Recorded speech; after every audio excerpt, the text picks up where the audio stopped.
Let's keep it unless it sounds like that way. No. Just keep it up. We just use that beam one.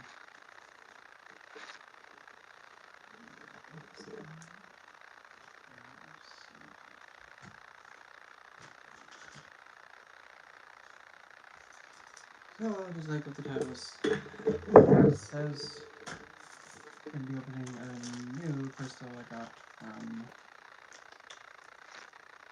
Adam from Australia. Hello, Kayla. And this one is going to be a crystal called Covellite.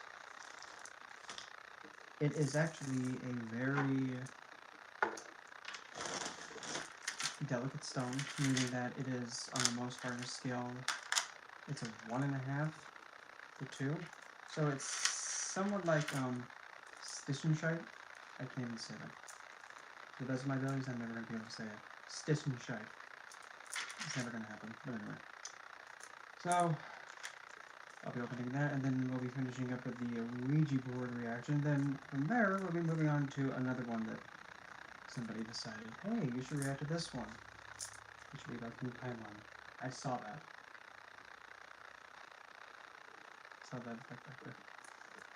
Hello, Dragon.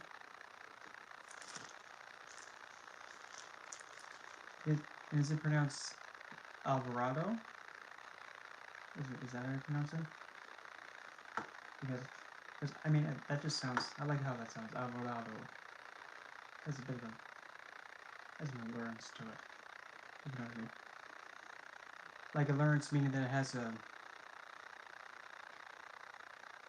oh! Duh! So, anyway.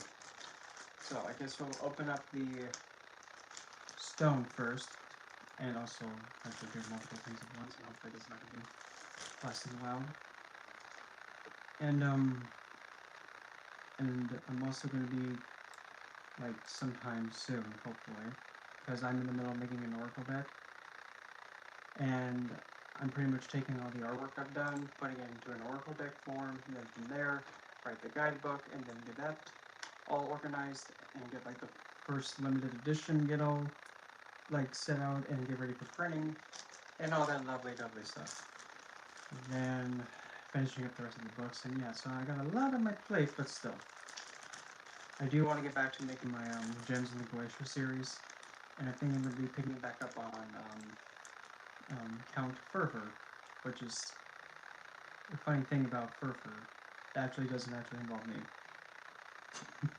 It just has to do with my name, and it's just coincidental. Best put it. Okay, nothing like that. Okay, now, just like before with the last lovely video I've watched of this,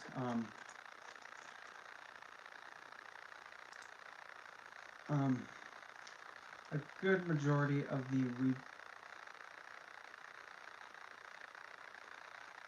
noise in the background, that's the TV.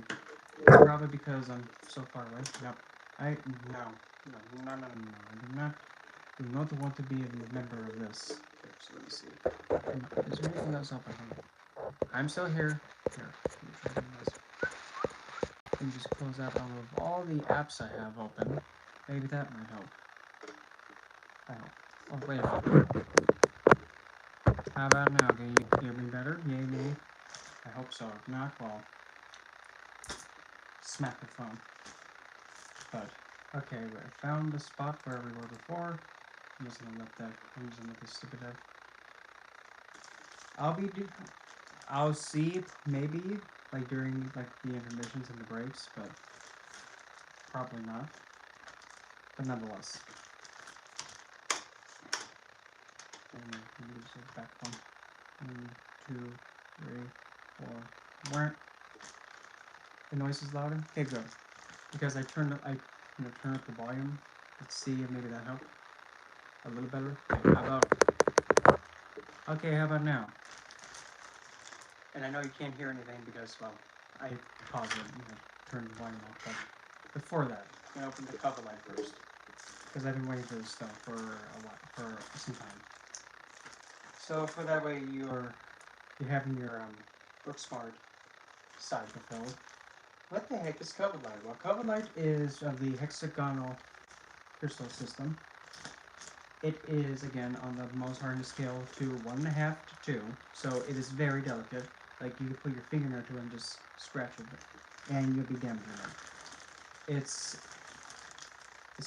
noted to be like a really rare stone, and it's a stone that is, to best put it, think of like if you're having the night just completely just engulf you. Yeah, that's Covellite. It's meant to help bring the subconscious to the forefront and actually be able to go into the shadows and the dark. Now, when people hear the dark, oh, that's scary. Because from the dark, that's where everything comes from. You have to, when you can see without your eyes, that's when you can see everything. And just like at nighttime, even though you can't see, you can still feel and intuitively detect. So, let me just gingerly open this up because I don't want to break it. I don't have anything. Good. Bubble wrap galore. Okay, let me open up this beauty. And being very sensitive to stones, I'm already feeling it through the bubble wrap. Okay, there it is.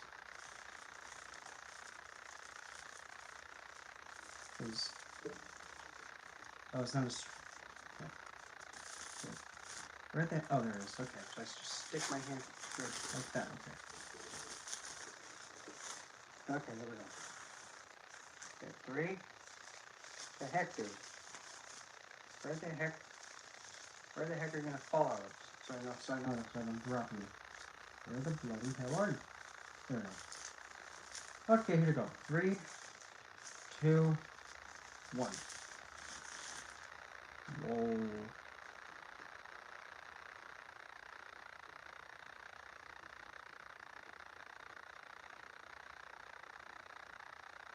I have to say, this stone feels different. I have not felt a stone like this before.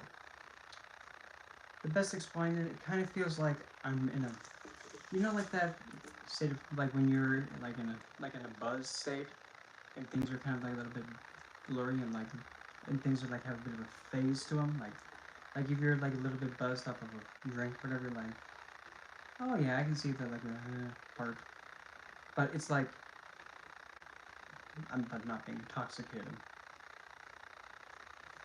It's very calming, but also as soon as I made contact with it, like around me, it just got quieter. And I'll show you what the stone looks like. We gingerly lift it.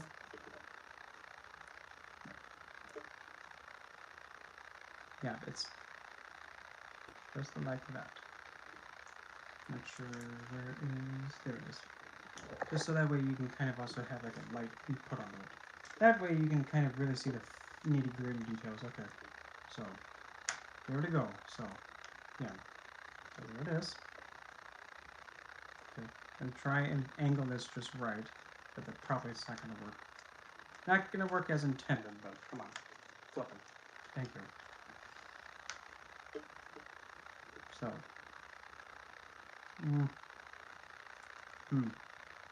maybe, well, I mean, kind of, hopefully can see, like, because there is some dark blue in it, but the light has to hit it just right. And and it's actually noted to be also considered like peacock ore. Oh, there we go. There was a good one. It's just very difficult to get it because of the angle, but it has a kind of like a silver obsidian sheen to it. But Covellite is a really protective and pretty. I'm already like feeling that if you were going to be doing like journey work or like doing any kind of work that involves you to go into the subconscious or the more darker parts of the human psyche, this probably would be the best one because it gives a feeling like if Nyx is like right behind me it has like being watched over by a motherly dark figure. And Nyx is probably the most fitting for that. Very calming, but if somebody who's not comfortable being in the dark, or the dark in general, they probably may find the stone a bit too intense. But it is what it is.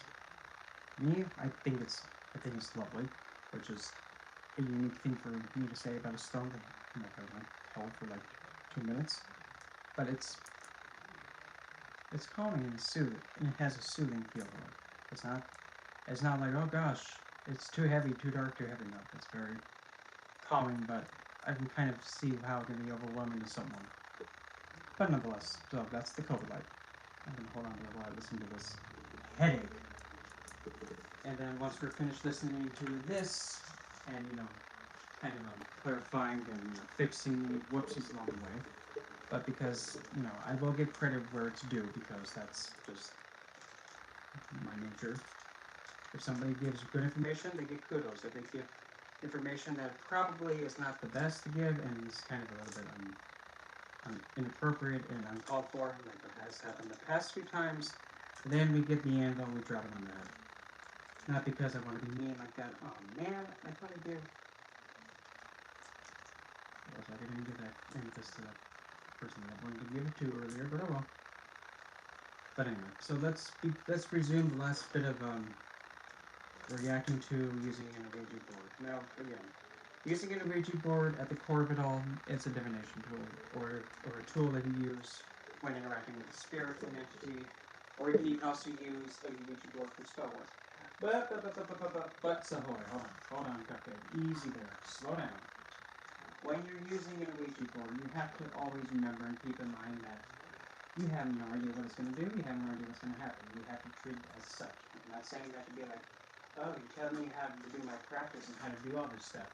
Why are you telling me what to do? I thought you were all about somebody having their own experience. Well, listen, honey, there's a fine line between having your own experience and encouraging you to go off and do something on your own will and learn hands-on, and telling you that you have to put yourself first and make sure your well-being is priority number one first. That's like saying, if you're going to be having somebody go into the military and go into the battlefield to go shoot to kill and be in war, you have to give them the tools to succeed and understand what they have to do while in the war. Just handing a civilian a gun as the militia, it's not going to be as, how do I best put it? It's not going to bring the best results as if you actually had somebody go to the boot camp and most definitely have the sergeant yell at them every morning, get up! Single file! Out! It's going to be completely different than just handing a gun to a civilian that's part of the militia. So having the understanding that you have to put yourself first, you have to do your well-being first, and you always have to treat it as like you don't know what's going to happen. But the thing is, if you have your foundation and know that, hey, this is the intent I'm going in with, I'm using this board to interact with whomever, whatever, or if I'm using it for spell work, whatever your intention is, there's no right or wrong. But that is the focus. If you're interacting with an entity,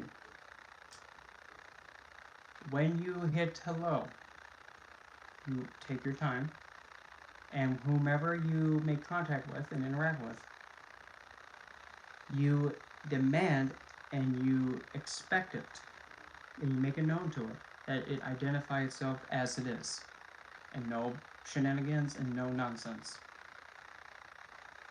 And if you intuitively feel, I don't think this is like being legit, meaning that I don't think the spirit is being truthful, you call it out. If it gives you a name and you're feeling something's not right, you can definitely call out and say, is that really your name, or are you just trying to BS me? Because the thing is, when doing spirit work, don't care who it is, you can even have the most divine of all the divines, or you can have essentially the most, let's say, You can have it be like a fae, you can have it be like an ancestor, you can have it be an elemental, you can have it be a servitor, you can have it be a poltergeist. I really don't care. I really don't care, because to me, they're all the same. Meaning, just because of like the classification, there's still an awareness. Just like me. And an awareness, interacting with another awareness, is still like exchanging and interacting and communicating. Just because something has a title does not mean that it needs to act stupid.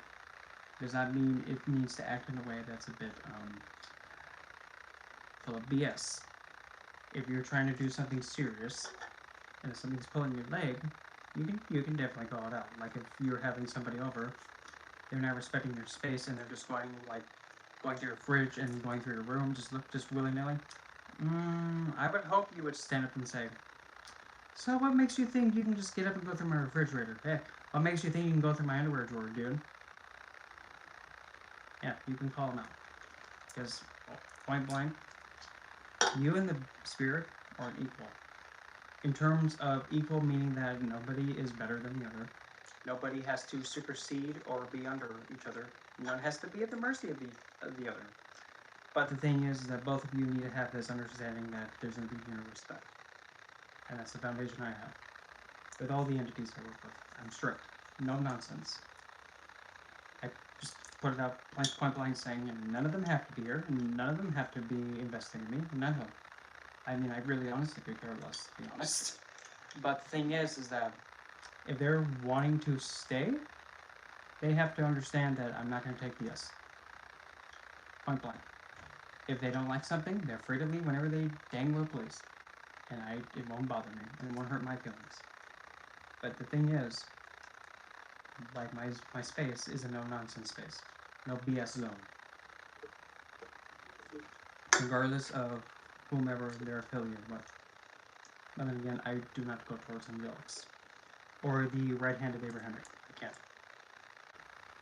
And if you're wondering why, well, the thing is having such a great investment alongside Satanas, Lucifer, and all of the poetic divines.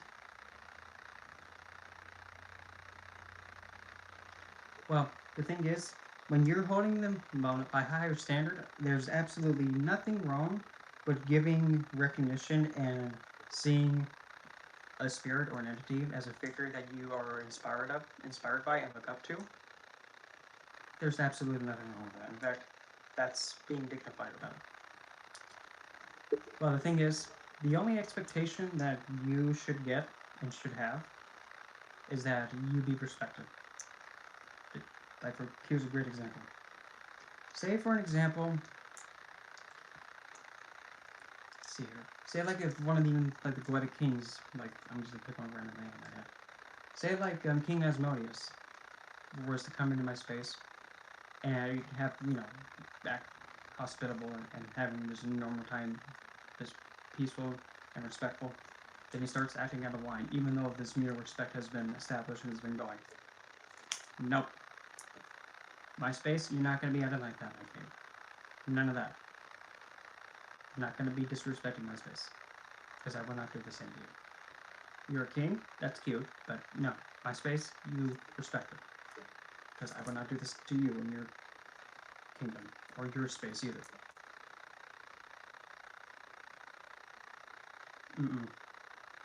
Again, no nonsense. A title to me means nothing. If something's acting out of line, it's acting out of line. If it's being stupid, it's stupid. If it's being inconsiderate, it's inconsiderate. If it's a twat-head, it's a twat-head. And the best way to help it is to tell it, hey, you're acting like a twat-head. Quit it. And if it doesn't respect it, it can go. Because, like I said, none of it has to be here. And, I mean, for me, I have yet to have any of the entities that I've interacted with, except a few handful, but most of them were actually already chaotic before I even had a chance to even really connect with them. And I'm just like, I don't know, get out. I've really not had any major happenings happen, except one time was the Mashtu almost knocking over my hell doll. Oh man, that was not a pretty night. That night was not pretty. It was not good. It was not good. Oh, not for me. I'm not sure. It was not good. It was not good. Literally, she pretty much became a puppy on a leash for a night. As far as I know, that could have been a trickster spirit. But when I demanded it to identify itself, I said, "Yo, Cupcake, who are you? Identify yourself." And it didn't respond. I said, "Milkshake, I'm going to ask you again. Who are you? Tell me. Last chance. Either you tell me, or you're going to wish you did." Gave me the name Lamashtu. I'm like, "Okay, good. Why did you push me while I'm holding a doll that a friend of mine made of my, matron deity? Why did you think that was a good idea?" And just spew random nonsense and just had to start hissing. And I'm reading what you're saying in it too, just so you know. And then all of a sudden it just started to mess with my head, and all of a sudden to make me not be able to comprehend things that well. And I just said, Honey Bear, if you're really going to be pulling this kind of me, you're going to wish you didn't. It just will not stop messing with me. So I'm like, okay, well, I tried to warn it. So I pretty much energetically just got a hold of it, and I said, okay, so I'm going to tell you one thing. You're not going to...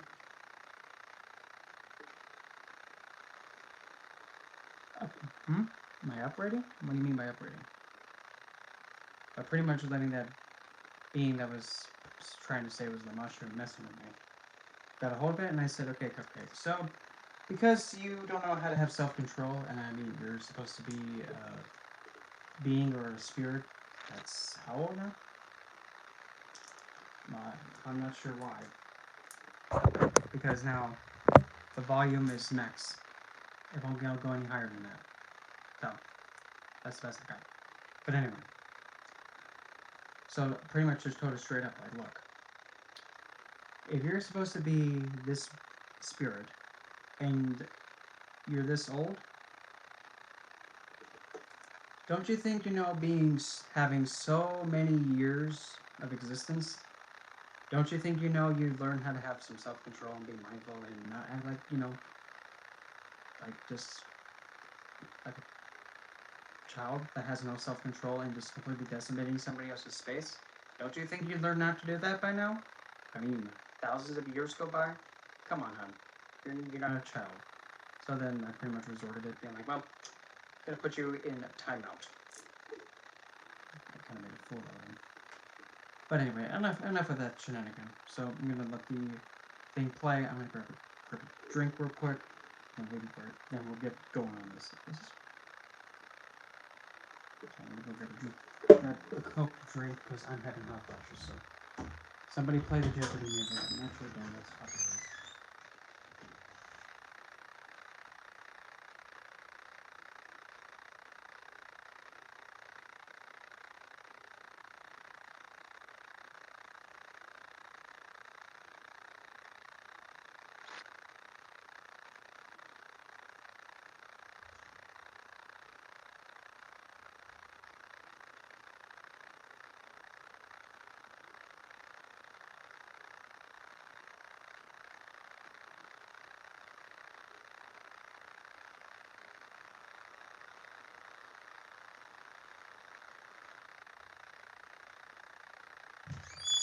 Okay.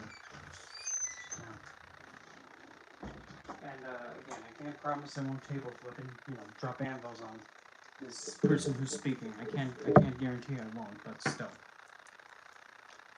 Because the previous video, she kind of was saying some things that probably should not have been said. Because I don't do well with people who, kind of put down and claim that people really have. Oh God, of course. Of course, because why not?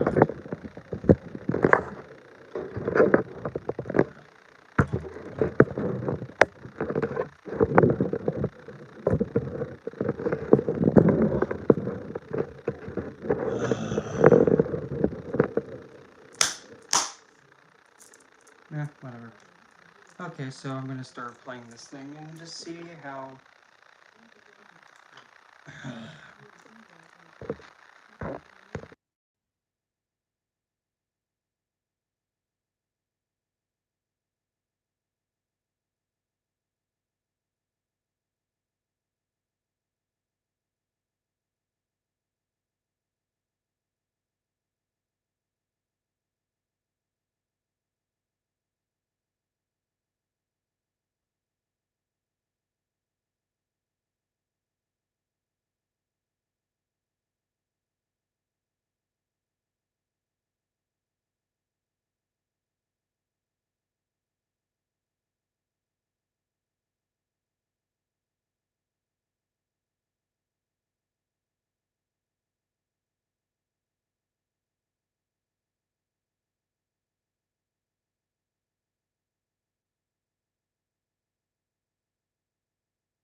Anyway, so I'm gonna try to play this now.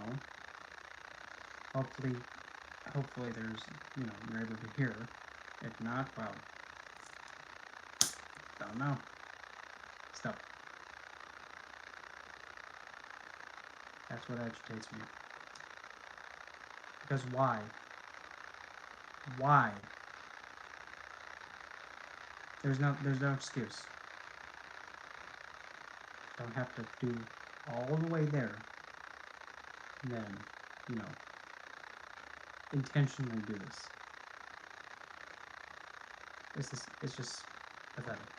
Anyway. And this is pathetic. Well, let's resume this then.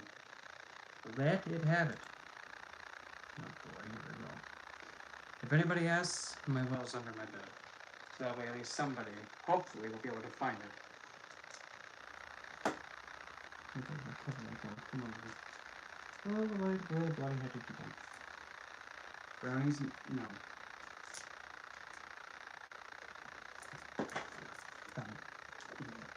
Yes. Okay, here to go. Let's listen to this. What time is it? 31. Just do 31. Here to go. The last 10 minutes of it. Begin.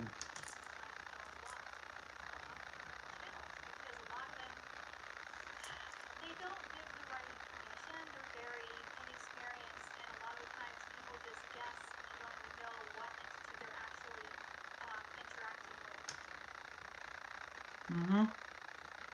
That is correct. Believe it or not, that is correct. Like I said, when I do these reaction things, I don't just nitpick and tear someone to shreds, no. I give credit where it's due, and she's correct. Some of these paranormal TV shows, sometimes, they're not really taking it seriously. Resume.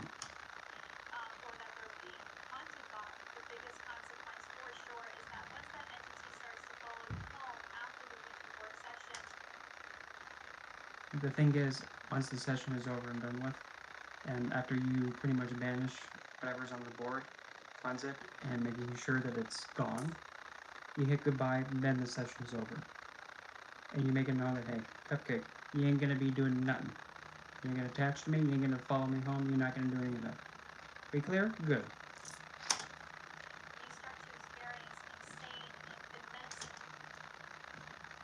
Insanity, by definition, is doing something repeatedly over and over again, expecting a different result.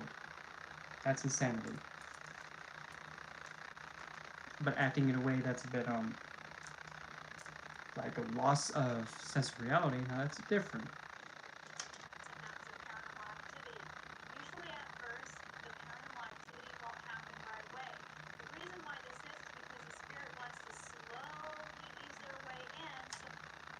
Well, if an entity has pretty much made its way into your space, it's there.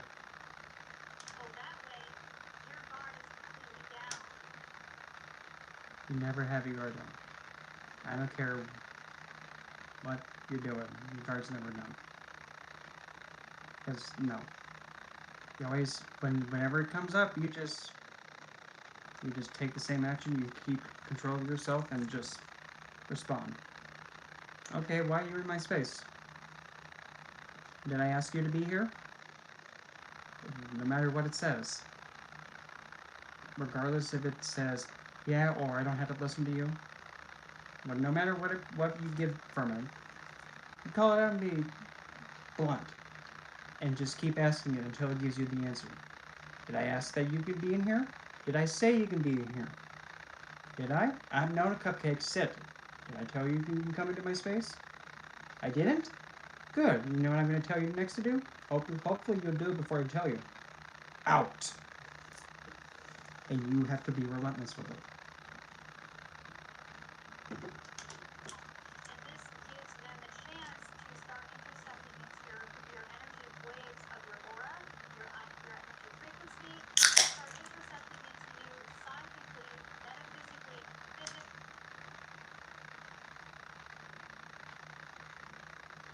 You don't.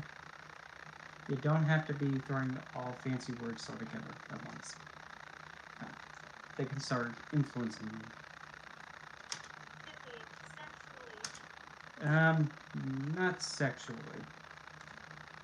No. Now here's the thing.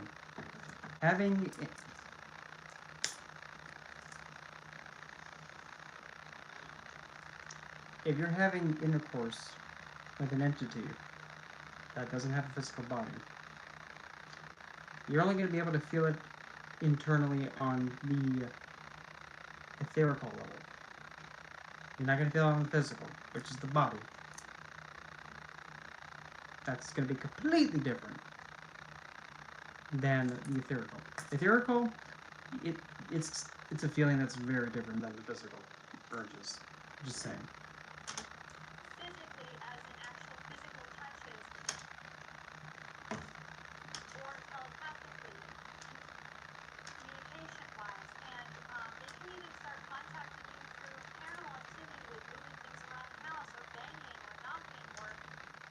Oh yeah, like that video of me and Hell, yeah. That... Then again, she's not painfully driven. In fact, I don't think she even has time for that. No, she's just not. Opening and closing doors, or even giving you smells that you can't explain, like foul odors, which demons and devils do very often. Here we go again with the stereotype. Again, the difference between a Ouija board and a psychic medium connecting with the dead Is not... The only thing that's different, one has a tool, one may use a tool, one may not. Okay.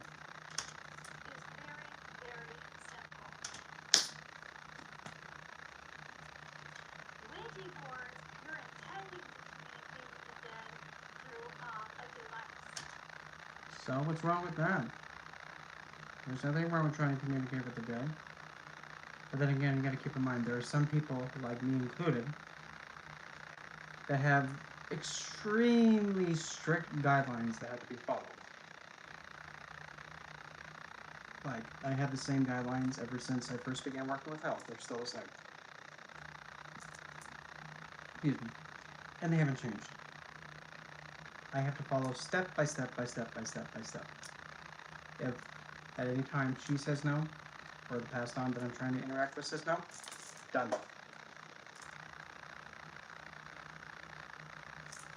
Cutthroat like that. And that's how strict I am. The difference is that device is a device. You have no control how that device will work. You have no control how that portal that you open is going to close, or even how wide it's going to open, how long it's going to be open.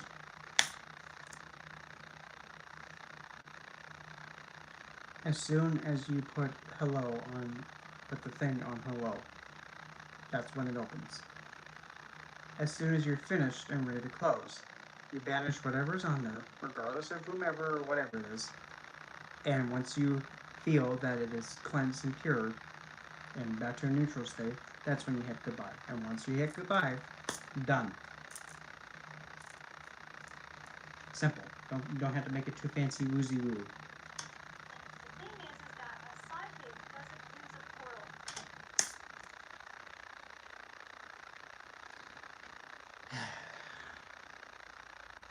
And They are not a walking portal. obviously. I am not a walking portal. Okay. And I don't need a portal. I just use my psychic abilities, Well, where I basically can shift my consciousness to a higher level of frequency.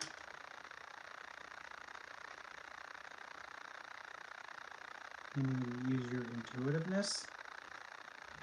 You don't need to be in a higher state of awareness to just use your intuitive ability. To another realm. Okay. And also because my third eye is open,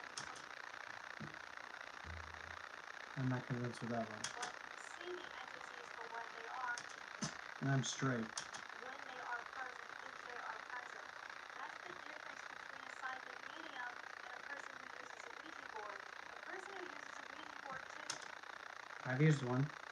Typically, they don't have their third eye open, and that's the reason why Wait, go they're back. drawing Wait, the go board. back. A person who uses a Ouija board, typically they don't have their third eye open, and that's the reason why they're drawing the board. Who are you to tell me about my spiritual purpose, woman? Who are you to tell me where I stand? Oh, wait a minute. You can't, because you're not me. So, that's cute and all, but don't assume. In the first place, were they very curious? But there's nothing wrong with having curiosity. In fact, it's pretty good to be curious. Because you're actually learning. And I would even say everybody should at least have one session to understand and see it. But the Ouija board. But again, like what I said in the previous one. Minimum 4 people. One operating the board, another one having the spiritual knowledge on how to protect and safeguard everybody and to banish the spiritual if needed. And 2 other people to constrain the person using the board if needed. And also to call medical personnel if needed. That's minimal. But you're telling me what to do. Do you want to be safe or not? And being safe is not negotiable. Non-negotiable. But a lot of the times they end up with nightmares. I don't think I'll... Well, no. I didn't have nightmares when I used the board. Paranormal activity. Yeah. You could say that, but then again, that being learned the hard way, not to do that again. Bruises. I didn't get any kind of wound or bruise or any cut when using the board. Sorry if that's not accurate. Scratch marks. Nope. Feeling excessively drained. Nope. Having sexual attacks. I didn't get violated by like that. I didn't. Sorry. No, that did not happen. And don't be trying to pin rape onto the metaphysical stuff like that, because that's no.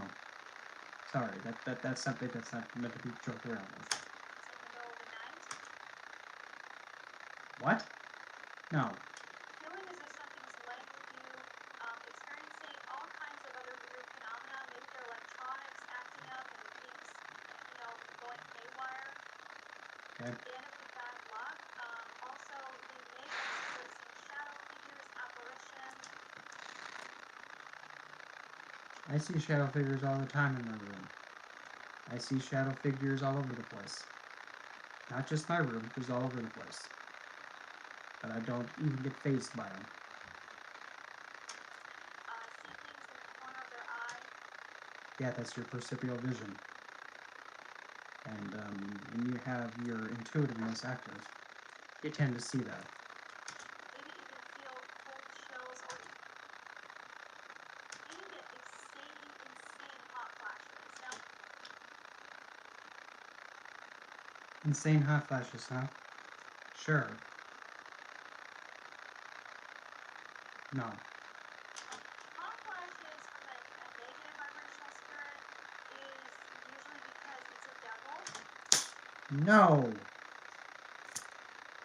No. No. No. If you're having a hot flash, probably because your body's overheating, or 2, it's something to do with the cycle that's going. I'm putting it that way. And men get them too. But I don't... What good is a devil gonna give somebody a hot flash? That's just a waste of time and energy. I'm sorry. I mean, that's just a waste of time. Effort's being wasted. And I'm very serious about that. It's usually because it's a devil.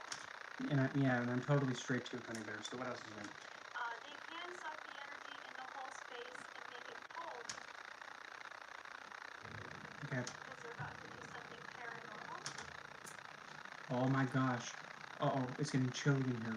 You know what that means? Paranormal activity. It's getting chilly in here. Come on now. But devils typically will make you very hot. Stereotype. Stop it. Now I want to also be clear that there are positive spirits.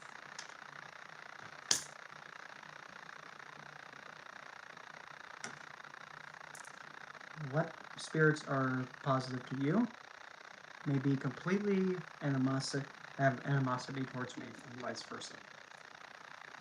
And then there are some spirits that just clearly don't give a damn, like hell. She does not give a damn, because she's more concerned with, like, human? Okay, let me take care of you. Simple for her. If you're a human, okay, she takes care of you. If you're not a human, well, she would more likely just say, what do you want? Piss off. I have my debt to take care of. Especially if you have a very strong lustful or loving connection. I want to say loving mostly. They will make you very hot as well. What?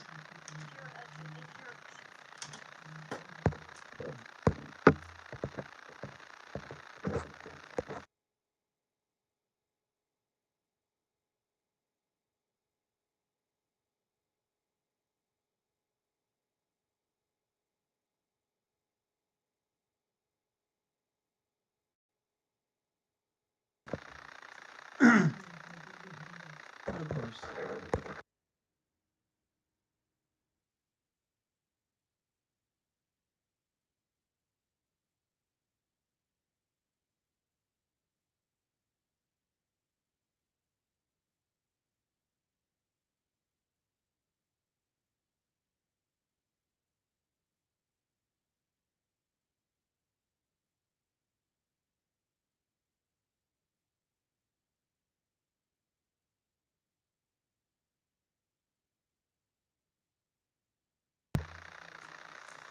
Okay, then anyway, to resume what was being said, so let's say it again. Especially if you have a very strong lustful Might get it back. taste and make it cold because they're about to do something paranormal. Yep. But devils typically will make you very hot. Mm-hmm. I want to also be clear that there are positive spirits, especially if you have a very strong lustful or loving connection. I want to say loving mostly. Well, the thing is, lusting for something is desiring something. And believe it or not, having a strong lust for something is having a strong devotion for something too. And having a strong loving can be almost the same thing. They will make you very hot as well. Like if you're encountering with an angel.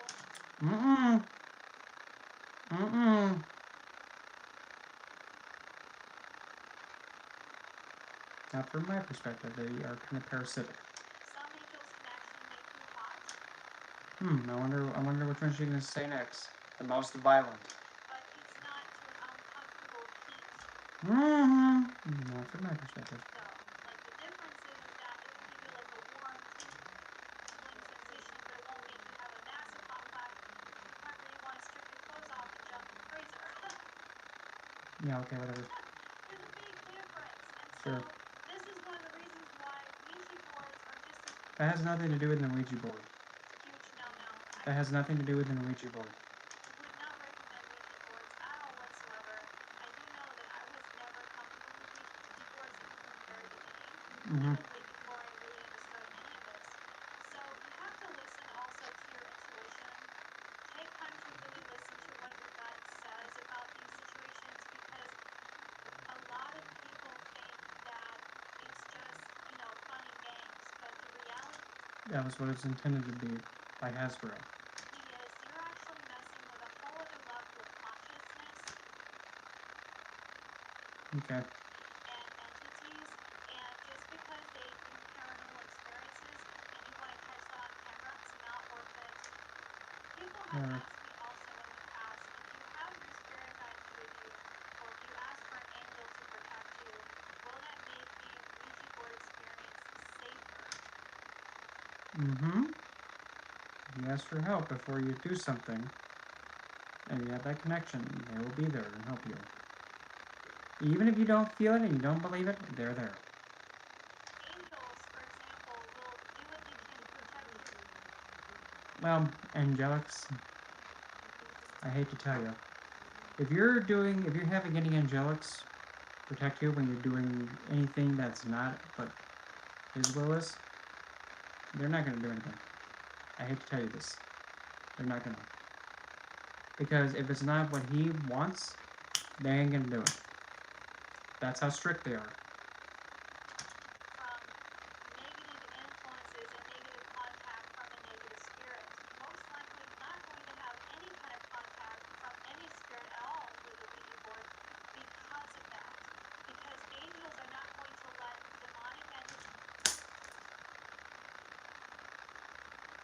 for your own deserve.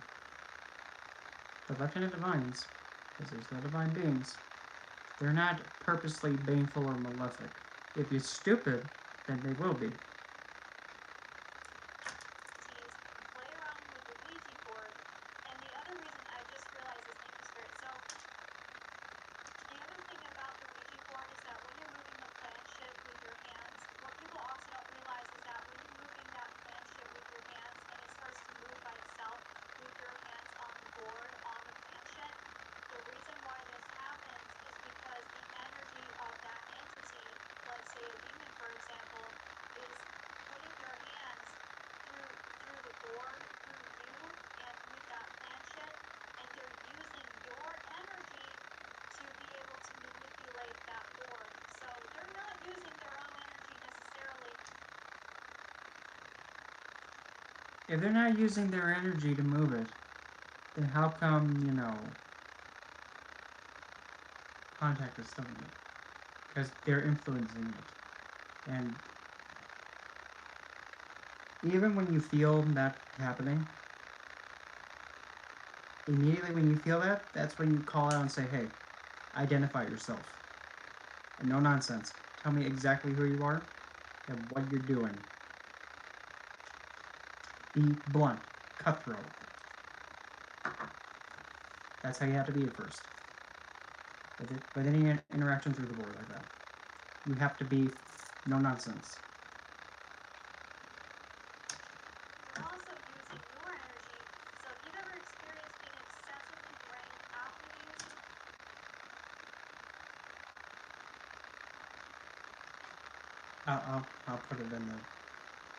I'll put it in the chat. Or actually, I'll have Andy message you it. the Ouija board, or feeling exhausted, or even finding bruises, or even excessive headaches, head pains, dizziness, nausea, or if you feel as if vertigo, having a sense of vertigo. What?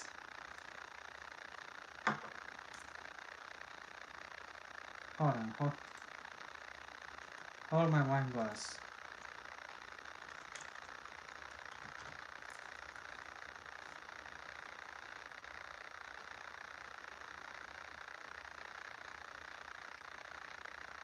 See, it says, so vertigo, huh?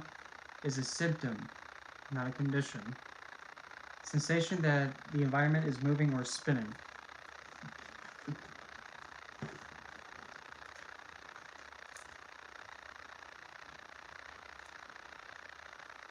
Spinning in circles. Somewhat like dizziness. Uneasiness, okay. Yeah, okay, whatever you say. Next. Anything like that, or even going into a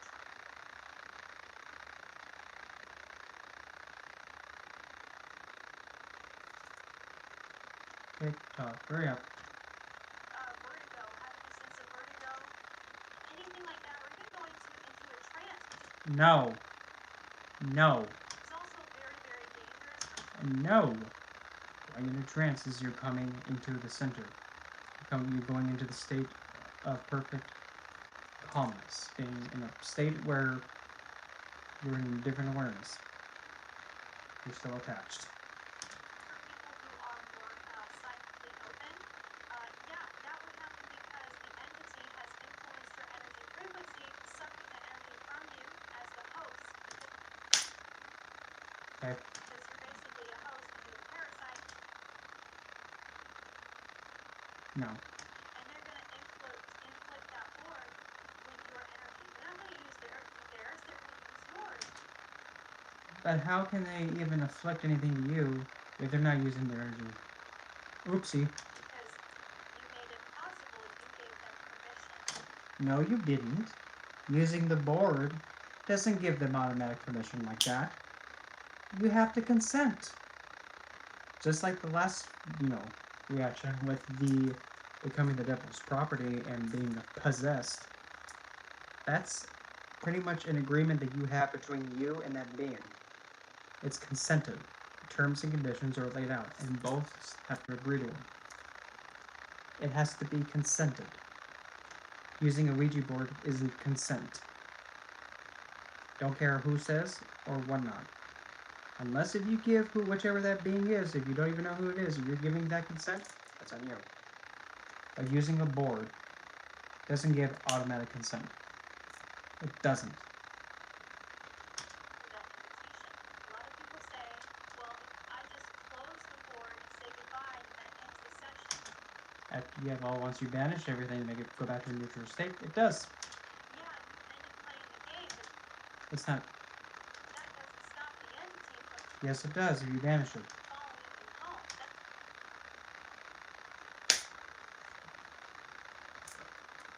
It's just gonna be the same reiteration, but anyway, it only has like 3 minutes left. I'm not gonna torture myself, but like 2 good points came out of it, though.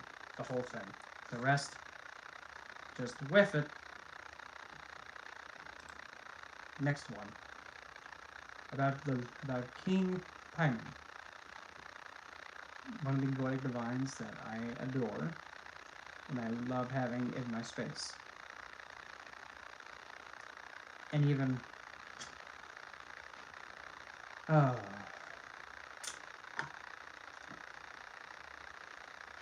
gosh, I hate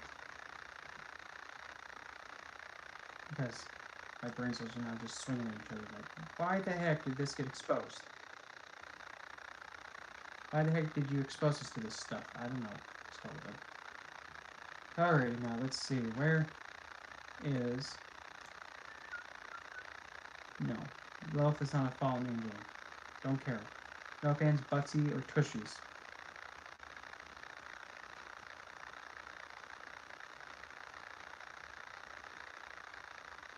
Let's see.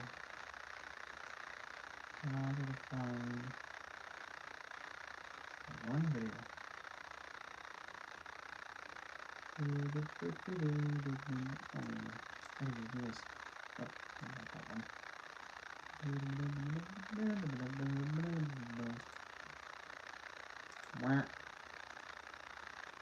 Oh god. Okay, here we go.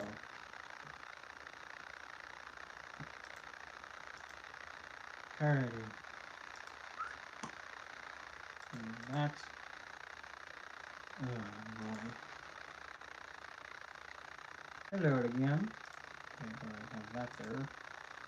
Put that to that one. Okay, here we go. This thing about King Paimon the Truth. The danger when dabbling in witchcraft. Oh, yeah, but she does it too. Okay. Thank you for that. Okay, here we go. Summon King Paimon the Truth. And so that way, before movie starts, so that way, there's some awareness here. I've actually worked and invested in, and still am, with King Paimon. One of my absolute favorite ones to invest with and work with. Probably one of the most fun, most exciting, most whimsical, but also extremely, extremely, extremely intelligent.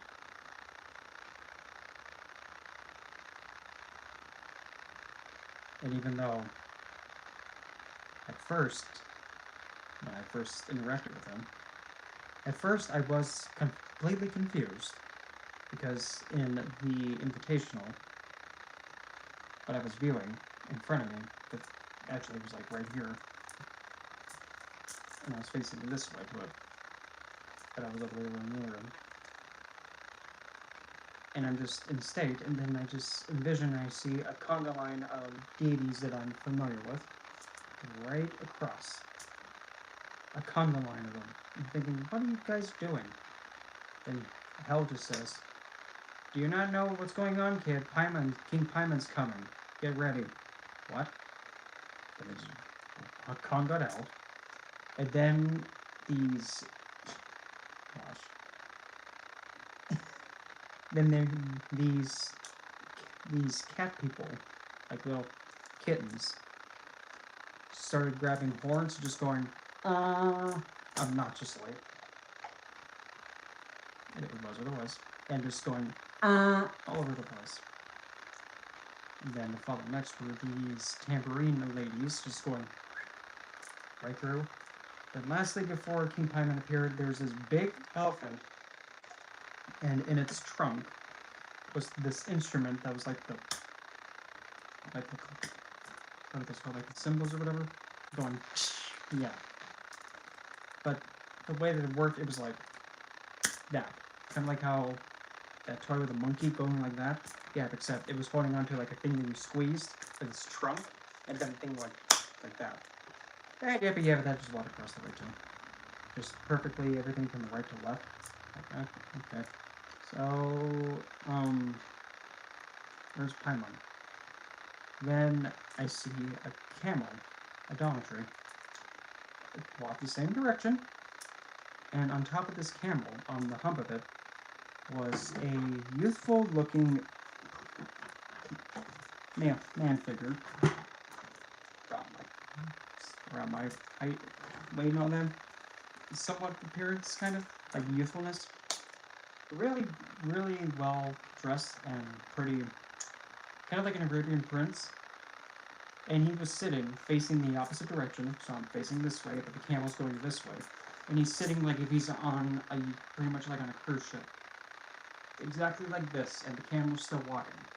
And the camel's walking, and it gets in front of me, it like kneels down. And I don't say anything, and then he just is still just like that. Then he just looks at me, and I just couldn't help but just say, "So, that's quite the entrance, King Paimon." He took a deep breath, and then he helicopter kicked. If you're not familiar with helicopter kicking, you know, like in breakdancing where they throw their legs up, kind of like that. Yeah, he threw the leg that was down, like pretty much below, like supporting his other leg. He throws that leg up over his head, brings over the other one, and stands right to his feet, looking right at me and facing me. And then he takes a few steps to me, and then he just bends down like this and says, "Well, I'm a king, what do you expect?" And I couldn't help but say, "Well played." But, I mean, he is lively, he's a lot of fun. He is one that, you know, he wants assistance with your creativity. Well,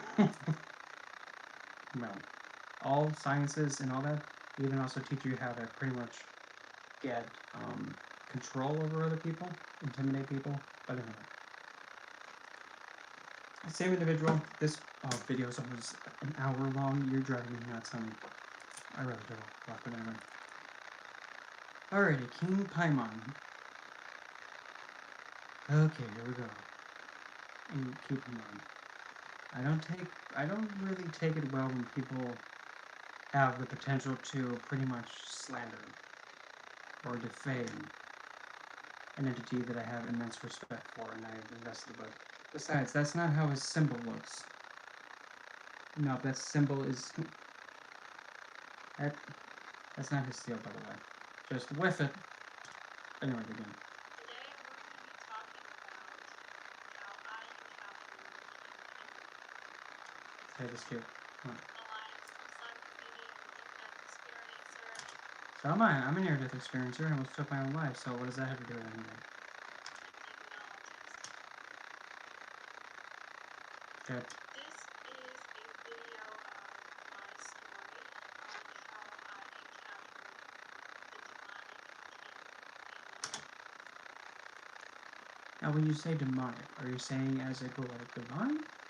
As a title? Or are you saying it because of a malefic being? Careful now. This is also a very difficult story for me to open up about. Okay. Because I decided to talk about it on my channel, but I have recently found that this will give me more power within myself to remember that the story is important to share because it will help empower other people and also feel validated if they have similar experience, if not Paimon or another demon They're not the same. Stop comparing him to a malefic being. Oh, hi there. Nice to see you here. As is Sergeant. You need anything? Okay, good. It's my personal duty to She said duty. continue to meditate and focus on positive vibrations that How do you know that, King Paimon's only baneful and malefic? Wait a minute, he's not. Sorry. Nope. There goes the stereotype again. Got to stop doing that. The being stereotypical ain't gonna do much for you, love. Quit it.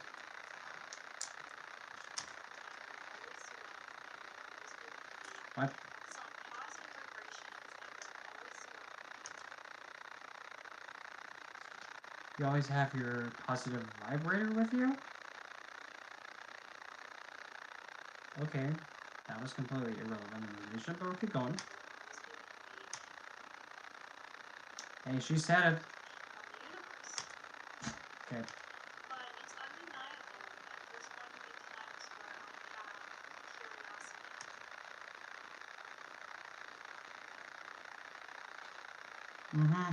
Sure. And even curiosity can be a huge item. Okay. This happened about a year ago Okay. when I first met Okay. Shore. Okay. And when it came down to meeting this entity, it was based on my personal decision Okay. to encounter him Okay. intentionally. Okay. I know a lot of you may be thinking that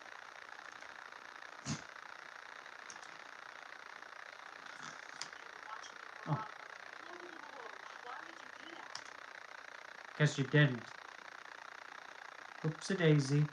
I encountered him because I wanted to really know for sure if he really was that evil. No. Well, if you were smart, you know that the Goetic Divines aren't evil. They're not. You would already have known that. But you don't. You still don't. Movies portray him. That's Hollywood. You're gonna believe Hollywood about a Goetic Divine or a spirit that's existed longer than any of us humans that are alive now have? You're gonna believe Hollywood entertainment, huh? You're stupid. If he's as evil as other people talk about. Other people, huh? Like who? Who? Give me some names, honey. If you can't, sorry. No, not feeling it. Books, Nope. in Russia. Here's the thing, okay. The Ars Goetia was written by someone else. That's their experience. And here's the thing. The Ars Goetia, whoever wrote it, clearly does not know how to interact with a spirit or an entity. Put it this way. Imagine yourself as a spirit. And a human does a set of moves, techniques, burns certain incense, and does certain ritualistic things to call out to you. You respond.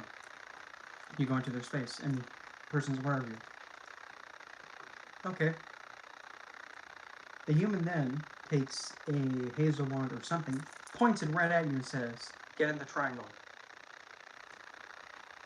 You're having a human point a something disrespectfully at you and telling you to go stand where they say. I don't know about you, but if I was going into somebody's space and they began anything like this, I'd be like, "Really? You're the one who called me? You're going to be treating me like this? Goodbye. I'm leaving."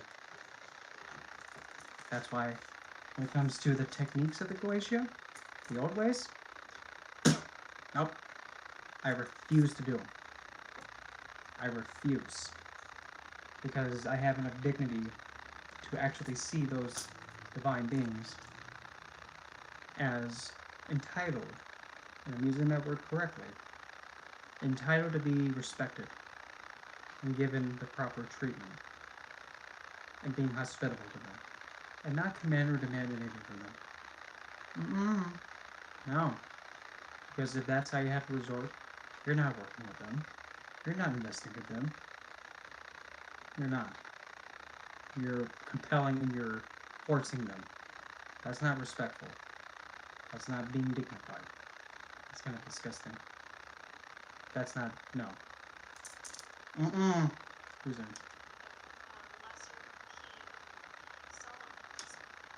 Which, you know.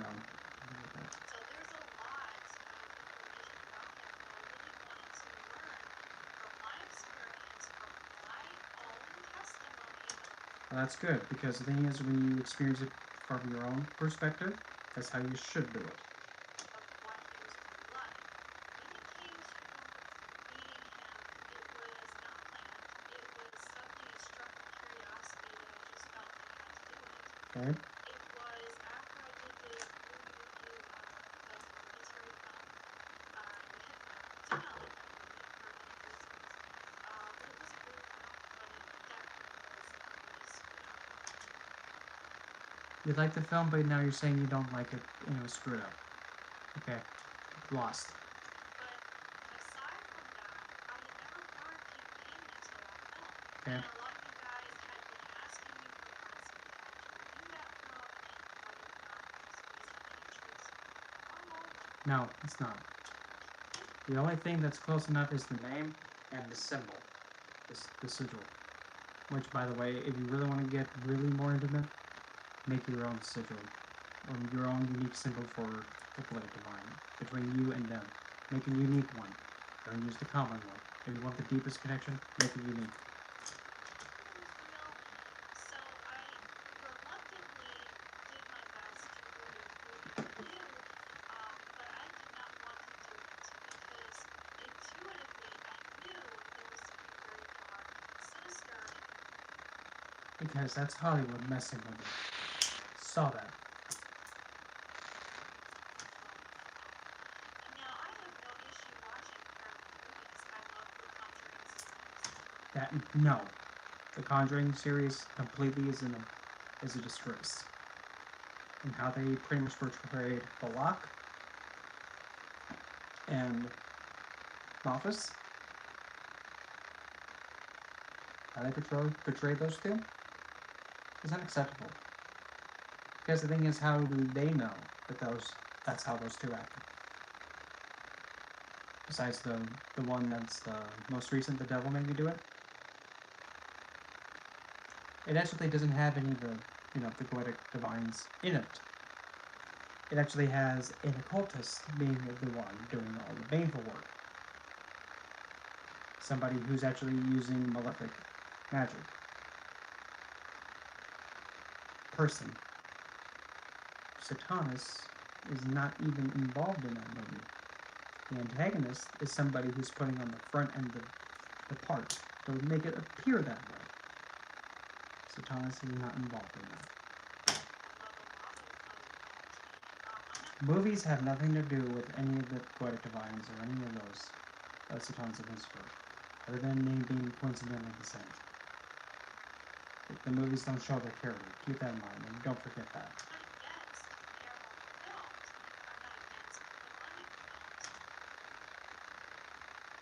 Okay.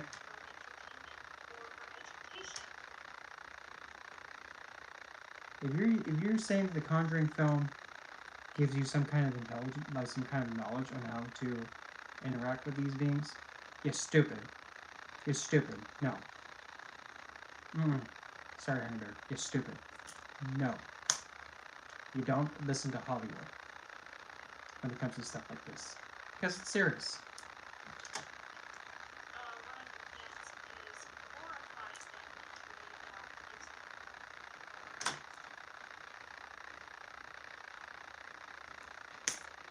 So you're against giving them a recognition and giving them appreciation? You think it's you're against that? Okay. You're stupid. And there's certain Like which ones? In a way, Hereditary didn't do that. Good. Then you just whiffed it. It still showed the dark, sinister realities of King Pippin. No. That's Hollywood messing with it. Nope, just whiff it. But there's a lot of things about King Pippin that found that aren't true. Like the whole movie. Except, the name and the sigil that's associated. That's pretty much it. Because the way that the movie plays out, because I've seen it, do you think King Paimon has enough time to be doing all that shenanigan and just complete utter nonsense? He's a king. Do you think he has time to be doing all that crap? No. In fact, one of the things is he does not require a sacrifice. How do you know that? And by sacrifice, meaning that an offering. If you don't call him King Paimon upon meeting in your first meet through, and if you're not consistent with it, I still call him King Paimon because that's his title. And he has not told me to address him otherwise. But when a spirit actually tells you to address them in a different manner, you go with that. Just like if you're interacting with another person. Like you say you're going to a friend's house and you address their mother as Miss or Miss and their last name, but they say you can just call me Kathy. You can call them Kathy. You don't have to call them Miss whatever. I still address him as King Paimon. Because that's his title. And if you tell me otherwise, I address him the other way. That's just basic one-on-one respect. Yay, good. Well, look, it's the Battle Foxy. Here comes the Foxy. Axes and all. Axes, like chopping axes, not asses, no. No donkeys in here. To summon him. So that is just Hollywood. Okay. Story about him. It's not true at all. He actually, surprisingly, does not require a sacrifice. Does he prefer it? If you don't call him King Paimon upon the first article, and if you don't respect his status as a king, he expects something in return. Pretty much, he has given me the vibe of like, I better just keep calling him King Paimon because that could be a simple mistake. Is he like that? Yeah. If you don't respect him, you have to pay a consequence. But you don't have to. Coming from somebody who doesn't even respect him, yeah, okay, whatever you're saying. To worship him.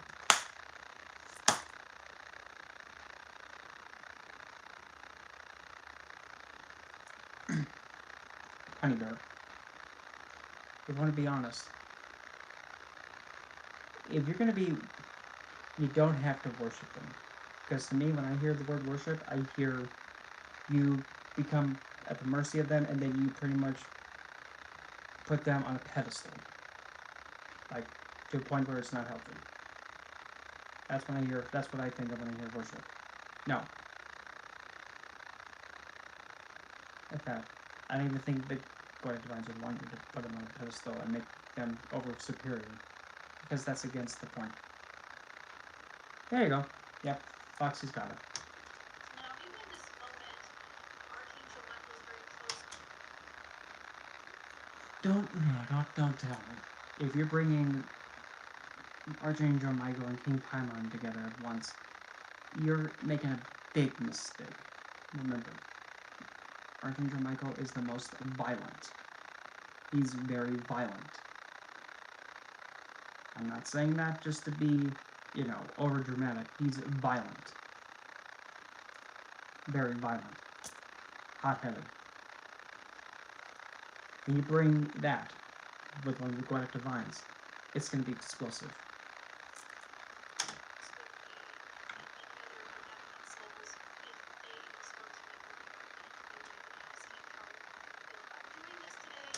No. It's complete full of crap. And they've been very kind to me. You want to know what an Archangel would say? Most likely, to the effect. If you're summoning their complete other, like if you're summoning something that they're completely against, they'll say, what are you, What's wrong with you? Are you betraying us? You're betraying God himself? Why are you doing that? And that's how they operate.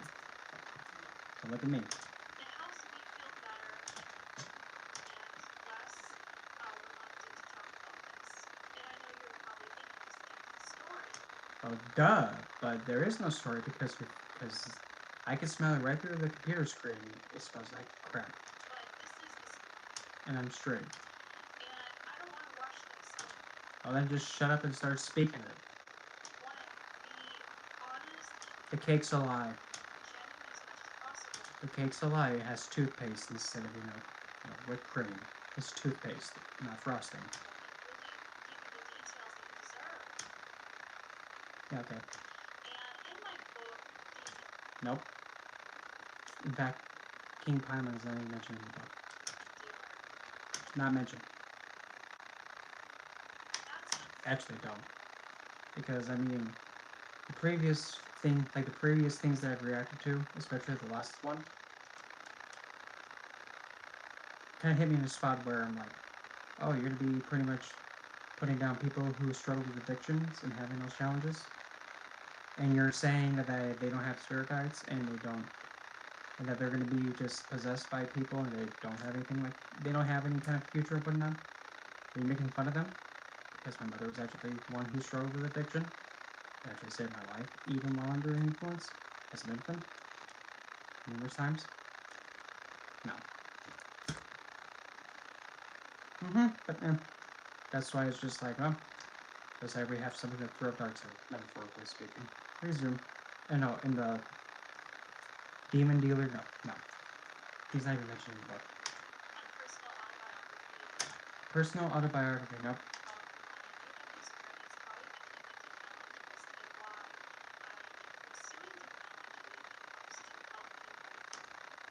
If you're studying demons, if you're just learning about them or hearing material about them, you're a demonologist. Keep it simple. No, he's not mentioned. I've seen it, I've read it. It's poorly written, I'm sorry. Now, there's a lot of entities in that world that I haven't mentioned, but I felt Okay. at this point it's my favorite story, and it's my least favorite story. You just contradicted yourself. It's your favorite, yet your least favorite. At the same time. Huh? Okay. There's reasons for that. Mm-hmm. I know you're probably wondering, how is that your favorite? It's demon. How is that?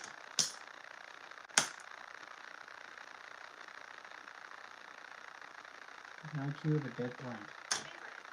There's reasons. So it was last year, and at one point I just felt when I asked to project for myself, I decided I just had to do it. So one of my guides specifically was totally against it, but I wanted to do it because I just felt it's the only way. You don't have to have your interaction with the code defined by astral projection or astral travel. You don't. You can keep it simple. You can just say it out loud. I invite King Paimon, and heck, I even demonstrate. I invite King Paimon to my space. He may appear as he deems fit, how he wishes to appear, at any moment he deems fit.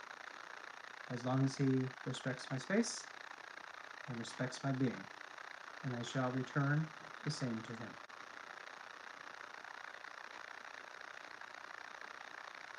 Well, it is what it is. Hi, Maddie. It's been a while. But still.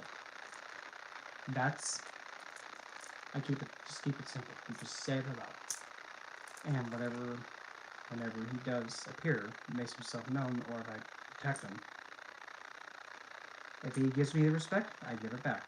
But then again, I'm not even worried, because we have that mutual understanding. I don't even know if it's real. I just had to see it. And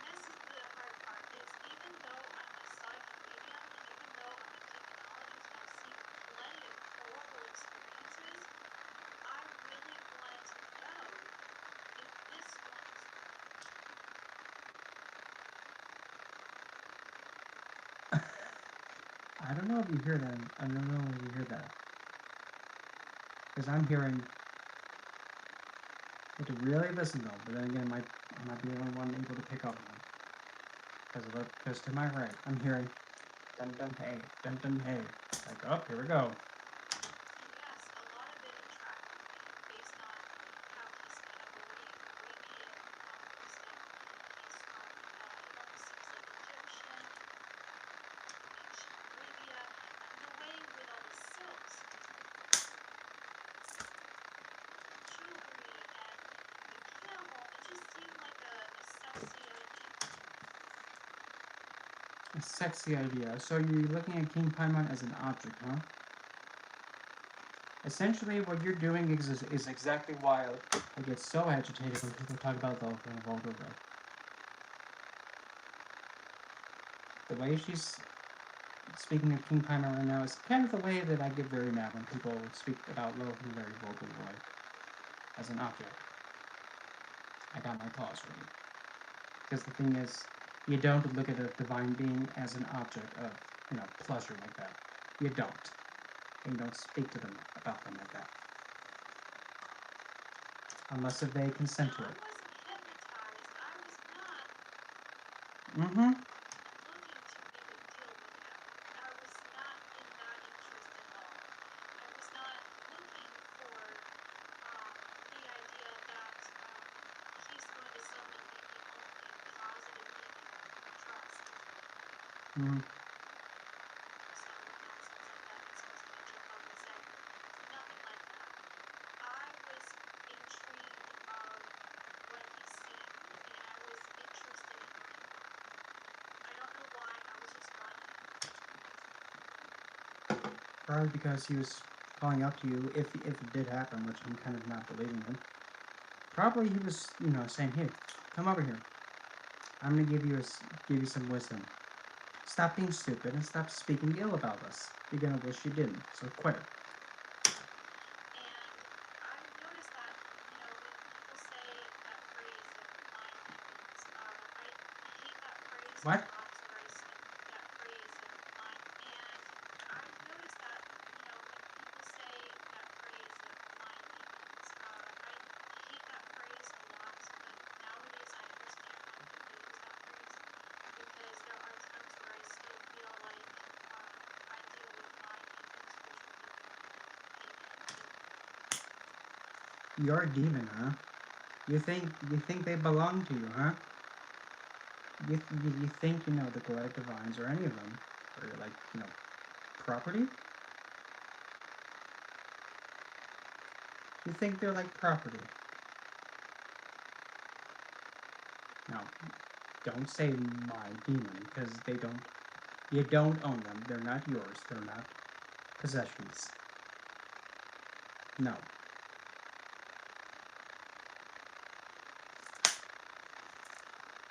because he still comes back ever since. Mm-hmm. He comes back frequently. Mm-hmm. But I refuse at the same time to own that or to say that he's mine and claim that because that's how you remain attached. You don't say that because you don't own them. If you have a connection with them, you have a connection with them. They don't own you and you don't own them. You're an equal. So you have to be aware of the dialogue you're telling yourself so you're not always attached to that entity. If you made contact with them, you have made contact. The connection is established. If it's strong or weak, that depends on how long and how much you invest with them. But any entity that I've invested with, I still connect with. Because for me, if an entity and I have invested long enough, I don't cast them out. I don't. Like hell, for example. Then again, I can't cast her out. I can't. Because if it wasn't for her, I'd be dead. So I don't really have that liberty of dismissing her. It's very, very important you stay consciously, psychically with what you're telling yourself. Okay. King Paimon, Poetic Divine. If he was to come into my space, I'd give him the highest dignity possible because that's what I would expect him to give me. Be as hospitable as I can, and pretty much make the space as comfortable as possible for him, like a house guest. And make sure he's enjoying himself and is comfortable as another person. Well, I mean, for Lilith, I mean, I can't, nobody can banish her. You could try to tell her to give, she's not going to do it. She can't. You can't. That's pretty much just like trying to tell fire, hey, you put out fire, it's not going to work. If you're trying to even tell her to do something, she's just going to, it's not going to work. And so in this moment, I decided to do this summoning session where I, on the astral realm, Okay? decided to summon him. And I described this in my book Image. Nope, you don't. And what I did was I manifested a book.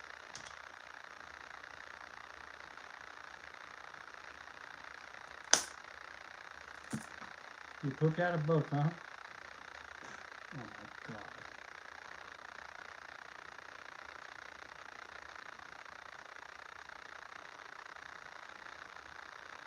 Yeah, I adore the book. In fact, I'm making an oracle deck about it.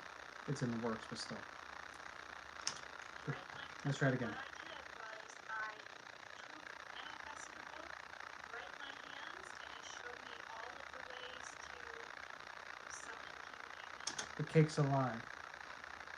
Again, you don't have to be doing this nonsense. You can do exactly what I did. And there are things about him that are intriguing but scary at the same time. Like what? What's scary about him? Things In fact, the thing with any of the Goetic divines, they're not scary if you don't listen to anybody else's viewpoint. If you invite them to come to your space, neutral, as they are, in a dignified manner, and making it known, you'll give them respect if they give it back to you at the highest regard. there are things about him that are intriguing but scary at the same time. Like what? Things you have to chant a certain phrase. No, you don't. You don't. You don't have to do his end. You don't.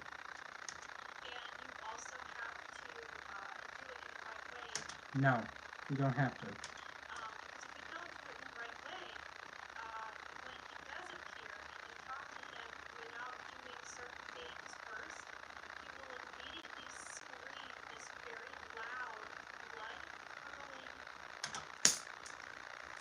You're stupid. He does not scream like a banshee. He does not do that.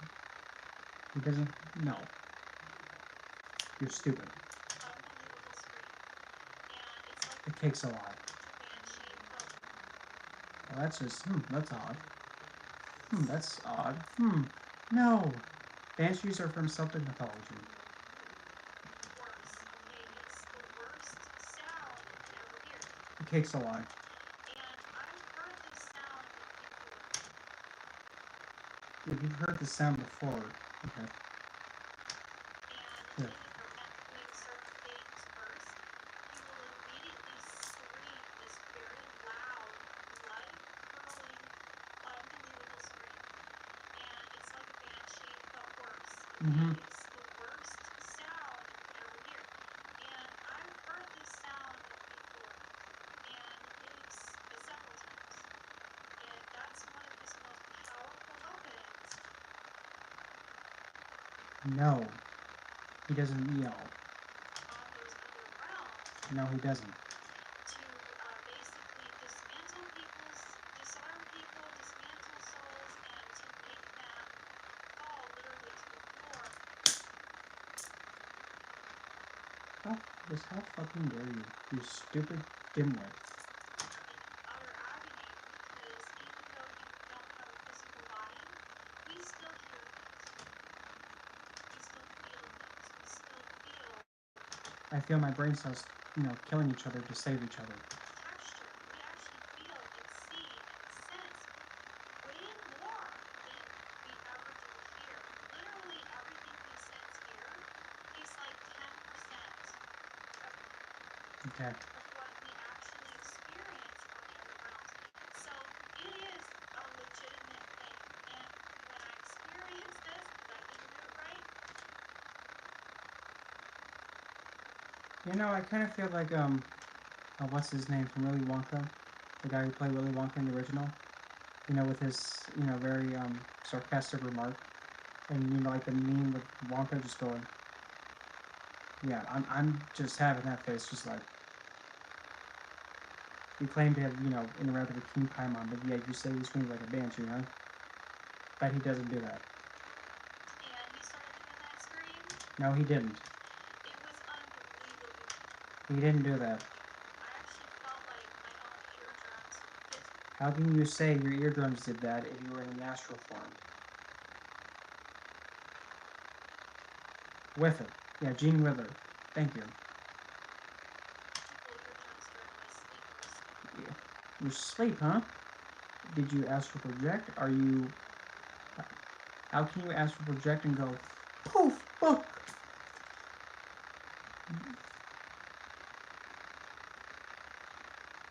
Something would just pop. I thought I was gonna lose my own senses. It almost felt like it was gonna make my brain explode. Dang it. Because it already happened. It already happened way before this.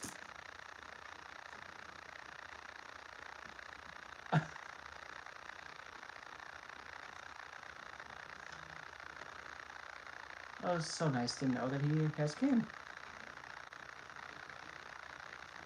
It's nice to know that he has made himself. It was that painful.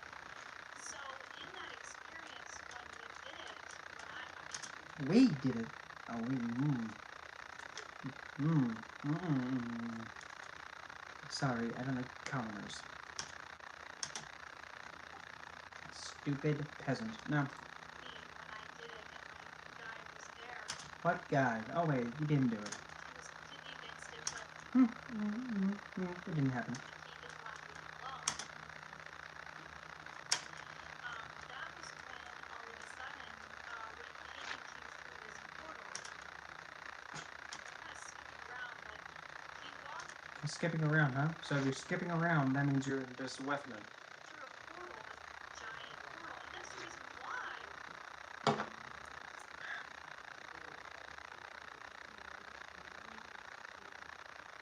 Fail. on my Book demon deal, huh? portal would be staying in front of a portal. Because that's exactly what demons do. They do No, they don't do that. You stupid dimwit. come through a portal. No, they don't. Because, he didn't. He didn't just come through a portal. He just came in when the time was right for him. That is all aflame. Nope, didn't detect any heat here, so just whiff it. Kid you not shitting you. The cake's alive. They come through a portal. Stop lying. You know, if you're gonna lie, at least, try and be something like a rug. That way you can always lie. And it's honestly blows my fucking mind. Yeah, wow, okay. And And she is lost. the flame sparked out. She's more lost than, a confused person trying to figure out what they're attracted to. Jump out the breeze. Ooh, here come the flames jumping out. Like a Broadway play. Totally. The way they come out is very gradual. Gradual, huh? Crisp. Crisp. Crisp! It is the crisp flame. God.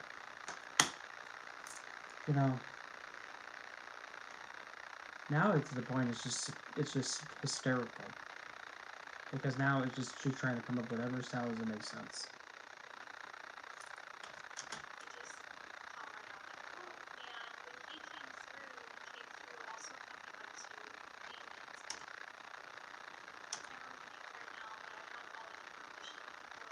Stop trying to promote your book.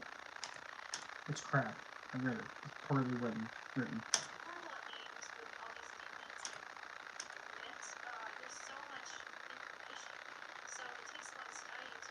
Mm-hmm. Okay. But these two demons were there with him, and a lot of you guys have asked me, does King Paimon actually ride a dromedary or a camel? Dromedary is a type of camel.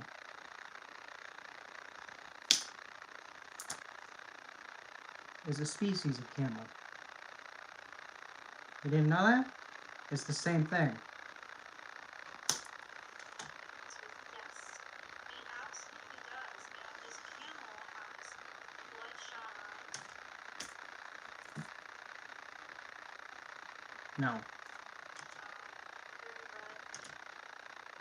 Here's the reality, though. Okay, I'm straight. When Paimon first arrived, he looked kind of grotesque and creepy, and I thought, oh my god, what did I just get into? Me, honestly, I'm not gonna even do that because that'd be a waste of energy. And no, he does not look grotesque. No. You think you'd be. Something into. And I went, okay, just play cool. So No. I decided to do what I could when I met him. After I did what was required, Like what? What was it? he then changed his whole appearance magically before my eyes, and suddenly from this ugly, dead-looking guy, No. all of a sudden he was the most beautiful man I'd ever seen in my life. Mm-hmm. One of the most, especially like Archangel Michael. No, don't bring. No. Even Lucifer is absolutely gorgeous. Well, he is associated with the planet Venus. What do you expect?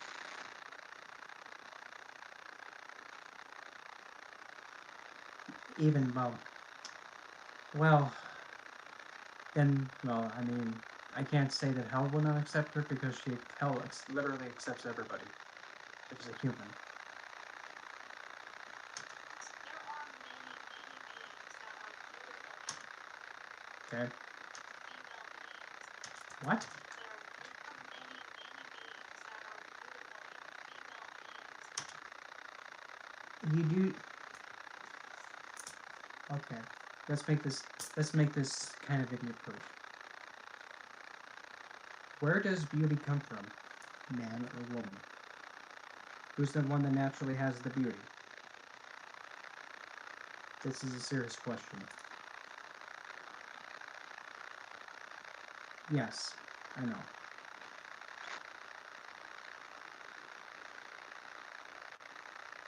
Beauty comes from woman.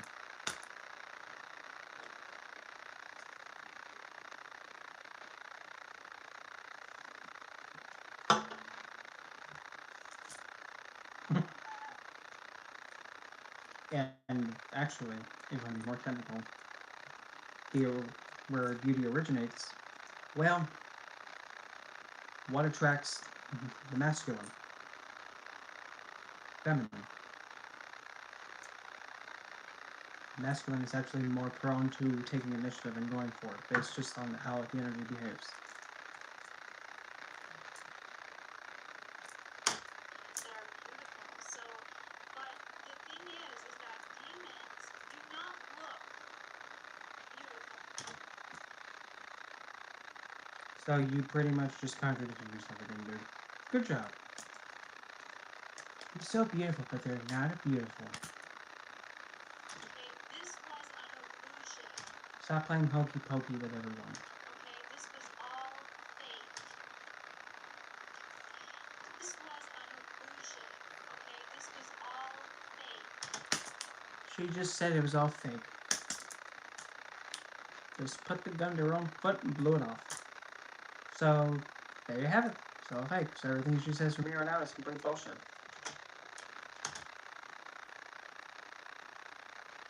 Mm-hmm. Oh, oops, I muted her. Understand the power of demons, but it took me illusion. Okay, this was all fake. There you have it. But it took me this experience to understand the power of demons and how they influence and They don't. Make people follow them. This is why so many people that are demonology. No. If you invest with the Blooded Divines, you're just like you're working with a deity figure. Because they have the divine title before someone he who wants to try to think they can just take it from them. They still hold the divine title. Practitioners, people that practice demon worshiping, summoning, Satanists that worship demons. Yep, and that's what she gets. You don't bring in a belief system and then you claim them as an enemy like that. You don't say that they're evil, bad, or whatever. Nope. You don't start swinging at them. Nope.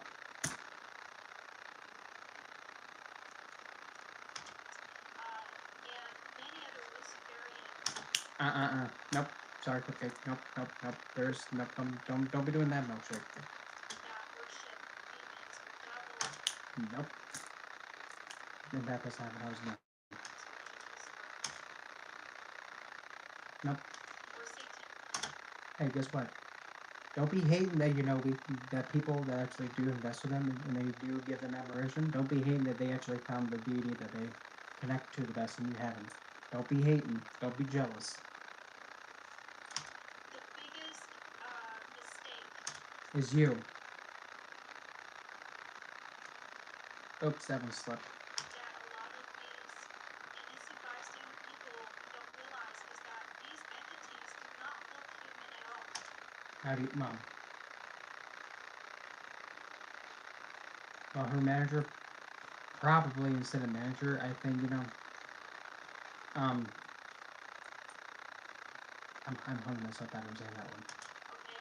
That is a complete mirage, and that's really what it was. He was this most beautiful, sexy, oh my god, the smell, The smell? he just smelled so delicious. Ma'am, are you under the influence of any kind of substance?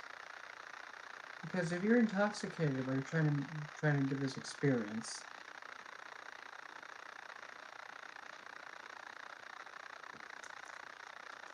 He smelled so good.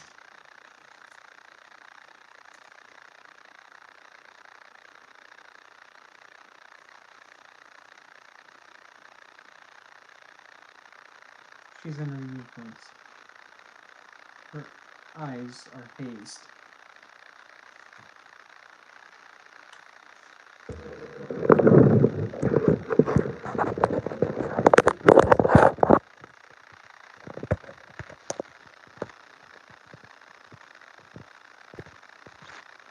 Eyes are hazed.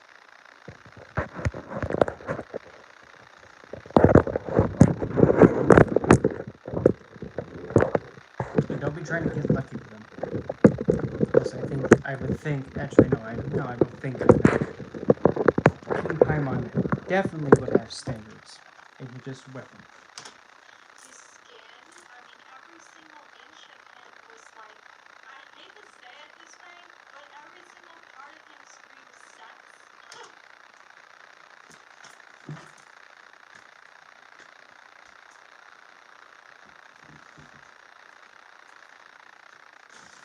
King Paimon, I am so sorry. I'm so sorry that you have this. I'm actually speaking to you. I'm going to take a break from here. I'm going to call it tonight before I end up doing it with because I can't take any more of this. Tomorrow we'll resume some more of it. See you guys then.